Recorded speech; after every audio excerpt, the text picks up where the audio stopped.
కృష్ణుడు అర్జునుడిని చూస్తూ స్థిరమైన స్వరంతో పలికెను. ఓ పార్థ, కర్మఫలమును ఆశించకుండా తన కర్తవ్యమును నిస్వార్థంగా నిర్వర్తించువాడే నిజమైన సన్యాసి. అతడే ఉత్తమయోగి.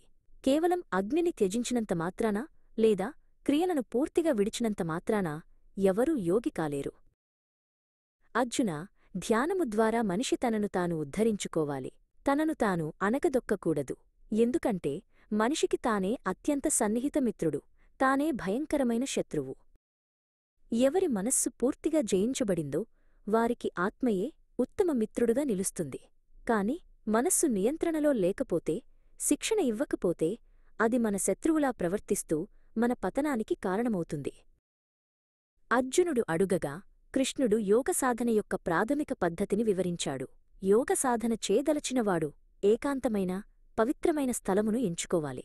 అక్కడ దర్భాసనం, దానిపై జింక చర్మం లేదా వస్త్రం పరుచుకోవాలి. ఆ ఆసనం మిక్కిలి ఎత్తుగా లేదా మరీ పల్లంగా ఉండరాదు. అక్కడ స్థిరంగా కూర్చొని శరీరం, తల, మెడ నిటారుగా కదలిక లేకుండా ఉంచాలి.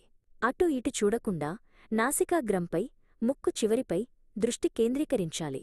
మనస్సును ప్రశాంతంగా ఉంచి భయమును విడిచి బ్రహ్మచర్య వ్రతములో నిశ్చల చిత్తుడై పరమాత్మయందే చింతన చేయాలి. అలాగే యోగికి జీవన సమతుల్యత అతి ముఖ్యం. అర్జున, అధికంగా భుజించువాడు లేదా పూర్తిగా ఉపవాసం ఉండువాడు, అధికంగా నిద్రించువాడు లేదా నిద్రకు పూర్తిగా దూరంగా ఉండువాడు యోగి కాలేడు. మితాహారం మరియు మిత నిద్ర అతనికి తప్పనిసరి.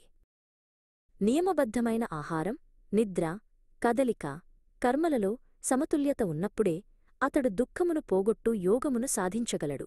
మనస్సు పూర్తిగా నిగ్రహించబడి కేవలం ఆత్మపైనే నిలిచినప్పుడు ఆ సమయమున అతడు సమస్త కోరికల నుండి విముక్తుడై యోగి అవుతాడు.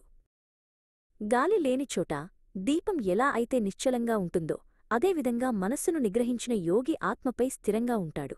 మనస్సు అత్యంత చంచలమైనప్పటికీ దానిని పదేపదే నిగ్రహించి ఆత్మయందే నిలిపేందుకు అభ్యాసము, నిరంతర సాధన మరియు వైరాగ్యము. లౌకిక వస్తువులపై విరక్తి చాలా అవసరం. అర్జునుడు సందేహముతో ప్రశ్నించెను. ప్రభూ, శ్రద్ధ కలిగి ఉండి కూడా యోగ సాధనలో విజయవంతం కాక మనస్సు చంచలత్వం వల్ల అతడు పడిపోతే అతని గతి ఏమిటి? నిరాధారుడై అతడు బ్రహ్మమార్గం నుండి భ్రష్టుడుకాడా? కృష్ణుడు చిరునవ్వుతో, ఓ పార్థ, యోగమార్గంలో కృషి చేసినవాడు ఎప్పుడూ దుర్గతిని చెందడు. అతడు శుభకరమైన లోకములలో కొన్ని సంవత్సరాలు నివసించి ఆ తర్వాత జ్ఞానవంతులైన యోగుల కుటుంబంలో లేదా ధనవంతులైన కుటుంబంలో జన్మిస్తాడు. అక్కడ పూర్వజన్మలో సాధించిన బుద్ధియోగము అతనికి తిరిగి లభిస్తుంది. కాబట్టి యోగికి ఈ మార్గంలో భయం చెందాల్సిన అవసరం లేదు.